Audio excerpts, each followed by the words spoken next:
Welcome back to my channel. तो आज मैं आप लोगों को एक गाउन का बिल्कुल नया डिज़ाइन बताने जा रही हूँ। बहुत ही स्टाइलिश लगता है ये। देखिए शोल्डर पर इस तरह से ये डोरी का पैटर्न बनेगा। तो इसे दो तरह से वेयर किया जा सकता है, दोनों ही तरह से ये बहुत ही अच्छा लगता है। तो इसे मैंने हेवी सैटिन से बनाया है और जॉर्जेट में भी ये गाउन बहुत ही अच्छा लगेगा। तो वीडियो को एंड तक ज़रूर देखिएगा और अगर कोई भी डाउट हो तो कमेंट करके ज़रूर बताएं। गाउन की कटिंग हम सिंपल तरीके से करेंगे, जिस तरह से अम्ब्रेला गाउन की कटिंग करते हैं। तो योक पार्ट मैंने अपने नाप के अनुसार काट लिया है। इसमें फ्रंट और बैक में मैंने राउंड नेक ही रखा है और इसके साथ अम्ब्रेला घेर की कटिंग की है। तो इस गाउन में लगभग 4 मीटर कपड़ा लगेगा, जिसमें से 3 मीटर गाउन के लिए और 1 मीटर ये डिज़ाइनिंग के लिए। तो ये डबल फोल्ड करके रखा है मैंने कपड़ा, 1 मीटर है ये। और देखिए लगभग अंदाजन कपड़ा इतना होना चाहिए कि योक पार्ट रखने के बाद एक्स्ट्रा लंबाई और चौड़ाई में 6 या 7 इंच बचना चाहिए। तो सबसे पहले हम ऊपर की ओर 1 इंच लेकर एक लाइन ड्रॉ करेंगे। यहाँ से ये 1 इंच हम फोल्ड करने के लिए रख रहे हैं। तो 1 इंच लेकर ये स्ट्रेट लाइन हम ड्रॉ कर रहे हैं। इसके बाद योक पार्ट को हमें इस पर इस तरह से सेट करना है। देखिए तिरछे में रखना है हमें योक पार्ट को, इस तरह से। तो ये जो राइट हैंड वाला शोल्डर है इस पर हमारा पैटर्न आएगा, तो इसको हमें ये लाइन से टच करके रखना है। और यहाँ से हमें पूरा ही 14 इंच या 15 इंच चाहिए, इससे कम नहीं होना चाहिए। अगर कम हो तो पैटर्न को आप सेट कर लीजिएगा इस तरह से, थोड़ा सा और घुमाकर, ऊपर नीचे थोड़ा सा घुमाकर, लेकिन इसे तिरछा ही रखना है ताकि ये जो हमारा शोल्डर का ये स्लीव्स वाला हिस्सा है जो मैं अभी ले रही हूँ, ये 14 इंच आए और ट्रायंगल शेप में ही रहे। तो हम इसे थोड़ा सा और घुमा लेंगे अगर इसमें कम आ रहा है तो। और ये वाला शोल्डर है लेफ़्ट वाला, ये बाहर होगा तो चलेगा, लेकिन ये राइट वाला शोल्डर और कमर की तरफ से बाहर नहीं जाना चाहिए कपड़ा। तो देखिए 14 इंच आ गया है मेरा। अब बस इसे ही हम स्केल से स्ट्रेट कर लेंगे। स्ट्रेट लाइन मैंने ड्रॉ कर ली है और अब इस निशान से योक पार्ट के जो कॉर्नर है यहाँ तक हम एक लाइन और ड्रॉ करेंगे। तो ये स्ट्रेट लाइन मैंने ड्रॉ कर ली है। अब ऊपर की ओर जो हमने ये लाइन खींची थी इसके ऊपर 1 इंच और लेकर हमें एक लाइन और ड्रॉ करनी है। ये फोल्ड होगा हमारा, और नीचे से भी 1 इंच एक्स्ट्रा लेकर हमें इन निशानों पर से इन्हें कट कर लेना है। तो देखिए यहाँ से मैंने 1 इंच और एक्स्ट्रा लिया था, उसी पर से मैं कटिंग कर रही हूँ। और नीचे की ओर से भी हमें 1 इंच एक्स्ट्रा रखना है, तो 1 इंच लेकर मैं इसकी कटिंग कर रही हूँ। तो ये हमारे पैटर्न की कटिंग हो चुकी है। ये पैटर्न किस तरीके से बनेगा देखिए मैं आपको बताती हूँ। ये वाला जो हिस्सा है ये स्लीव्स की ओर आएगा, जो हमारे शोल्डर पर, राइट हैंड शोल्डर पर आएगा ये, और इन दोनों ओर से ये ओपन रहेगा। तो इन दोनों किनारियों को हमें फोल्ड करना है। सबसे पहले हम जो शोल्डर वाला हिस्सा है ये दोनों पार्ट को हम पिन से अटैच कर लेते हैं। ये 2 पार्ट हैं, बैक में और फ्रंट में, दोनों में सेम आएंगे, सेम एक जैसे बनेंगे। तो दोनों पार्ट को मैंने पहले पिन से अटैच कर लिया है और इधर की किनारी को हमें दोनों ओर से फोल्ड कर लेना है। आगे पीछे दोनों हिस्से की किनारी को बारीक बारीक फोल्ड कर लेना है। और यहाँ से भी हमें दोनों किनारियों को फोल्ड कर लेना है, बैक पार्ट और फ्रंट पार्ट दोनों की किनारियों को। और उसके बाद हमें सबसे पहले ये योक पार्ट के दोनों नेक फिनिश करना है। बैक पार्ट और फ्रंट पार्ट में पट्टी लगाकर हमें इसे भी फिनिश कर लेना है। तो फ्रंट और बैक नेक दोनों को मैंने पट्टी लगाकर फिनिश कर लिया है और इनके शोल्डर भी जोड़ लिए हैं। और ये जो पैटर्न है इसकी दोनों किनारियों को भी, जो मैंने बताई थी, चारों किनारियों को मैंने फोल्ड कर लिया है।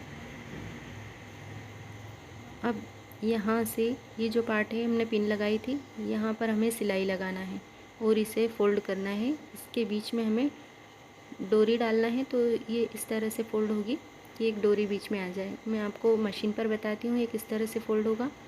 चलते हैं मशीन पर। तो देखिए ये हिस्सा हमें यहाँ से सिलना है,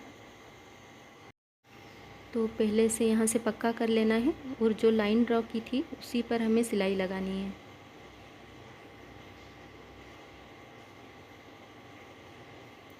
सिलाई लग चुकी है। अब हमें इसे खोलकर रखना है इस तरह से, और कपड़े को इस तरह से चीर कर बीच में नाखून से प्रेस कर लेना है। आप चाहें तो आयरन भी कर सकते हैं। तो मैंने नाखून लगा लिया है इस पर, और अब दोनों ओर से इन्हें इस तरह से फ़ोल्ड करना है, जिस तरह से हम नेफ़ा फ़ोल्ड करते हैं। बीच में हमें डोरी डालना है, तो बस इतना ही फ़ोल्ड करना है कि बीच में आराम से डोरी आ जाए, ना ज़्यादा ढीला और ना ही ज़्यादा कम कि इसमें डोरी ही ना आए। एक पतली डोरी आ जाए, सिर्फ इतना फ़ोल्ड करते हुए हमें दोनों ओर से सिल लेना है।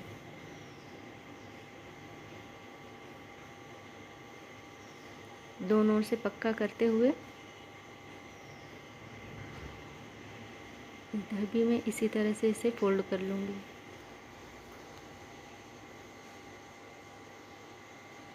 देखिए फिनिशिंग के साथ इसे हमें सिलाई लगानी है, बहुत आसानी से हो जाएगा, इसमें कोई दिक्कत नहीं आती। तो देखिए ये सिलाई लग चुकी है और ये इस तरह से दिखेगा। ये दोनों ओर से ओपन है, तो हम इसमें डोरी डालेंगे।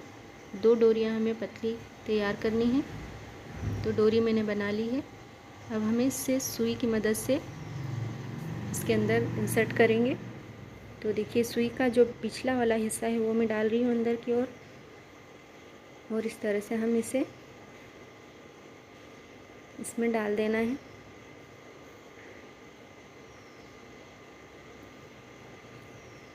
ये एक डोरी डल गई है, इसी तरह से दूसरी डोरी भी हम डाल देंगे। तो ये दोनों डोरियां मैंने इसमें डाल दी है। अब ये जो नेक वाला हिस्सा है, नेक की तरफ जो आएगा, यहाँ से हमें डोरी पूरी तरह से अंदर करके, देखिए ज़्यादा अंदर नहीं करना है, सिर्फ कॉर्नर तक अंदर करके इसे पक्का कर लेना है। तो दोनों डोरियों को यहाँ पर हमें पक्का करना है। पहले मैं इसे ट्रिम कर लेती हूँ। इससे सिर्फ इतना ही खींचना है कि कॉर्नर पर आ जाए, और यहाँ से देखिए ये दिख रही है डोरी हमारी अंदर की ओर, और यहाँ से मैंने पक्का कर लिया है ताकि इधर से खींचने पर ही डोरी निकले ना। तो ये पैटर्न हमारा तैयार हो चुका है। अब हमें इसे योक पार्ट पर अटैच करना है। तो ये शोल्डर वाला हिस्सा है हमारा। अब हम इसे इस तरह से खोल कर रखेंगे, और जो ये शोल्डर वाला हिस्सा है इसको लाइन से, शोल्डर की लाइन से मिलाते हुए हम इस पर एक पिन लगा लेंगे। बाद में हम यहाँ पर इसे सिलाई से पक्का कर लेना है। अब ये वाला जो हिस्सा है हमें इसके सेंटर में, जो योक पार्ट का सेंटर है, इस सेंटर में इसे अटैच करना है। एक पिन लगा दी है मैंने, और इस हिस्से को जहाँ पर हमारी फिटिंग आएगी वहाँ से 2 इंच अंदर की ओर अटैच करना है।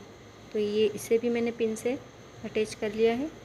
अब देखिए ये जितना भी हिस्सा है कॉर्नर तक, इसे हमें यहाँ तक प्लेट्स लगानी है। तो ये इस तरह से प्लेट्स लगेगी,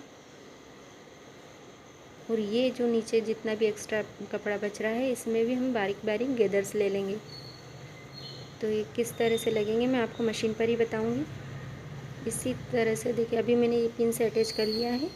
साइड में भी यहाँ से हमें इसे योक पार्ट गेदर्स लेकर योक पार्ट से जोड़ना है, और बैक में भी इसी तरह का पैटर्न तैयार करना है। तो देखिए ये मैंने पिन्स लगाई थी, इन्हें मैं निकाल लेती हूँ और फिर से मैं बताती हूँ किस तरह से जुड़ेगा।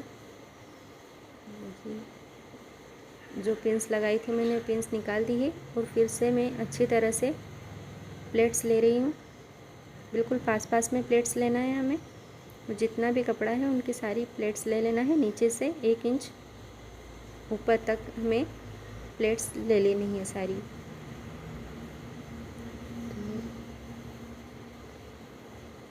ये देखिए ये मैंने प्लेट्स बना ली है, और यहाँ में जो नीचे गेदर्स डालने हैं उसके लिए मैं एक बड़ी स्टिच होती है उससे एक सिलाई लगा लूँगी, और फिर धागा खींचकर इस तरह से मैंने हल्के हल्के से गेदर्स ले लिए हैं। जितना भी एक्स्ट्रा कपड़ा है उतने गेदर्स आ जाएंगे, बिल्कुल हल्के से कम गेदर्स ही लेना है हमें। तो देखिए ये मैंने इसको योक पार्ट से जोड़ लिया है। और ये शोल्डर से भी हमने जहाँ पिन लगाई थी वहाँ से भी मैंने पक्का कर लिया है। तो आगे पीछे दोनों ओर हमें इसी तरह से गेदर्स ले लेना है पैटर्न में, और ये हमारा पैटर्न तैयार हो चुका है। देखिए ये डोरी को खींचकर इस तरह से लगेगा और इस तरह से इस तरफ हमारी स्लीव्स नहीं आएगी और एक तरफ हमें स्लीव्स अटैच करना है और इसको नॉर्मल गाउन की तरह ही सिल लेना है। तो देखिए गाउन मेरा तैयार है। कैसा लगा आप लोगों को? अगर आपको अच्छा लगा हो तो प्लीज़ कमेंट ज़रूर कीजिएगा और लाइक और शेयर करना ना भूलें। मेरे चैनल को अगर सब्सक्राइब नहीं किया है तो आप सब्सक्राइब भी कर लें। Thanks for watching.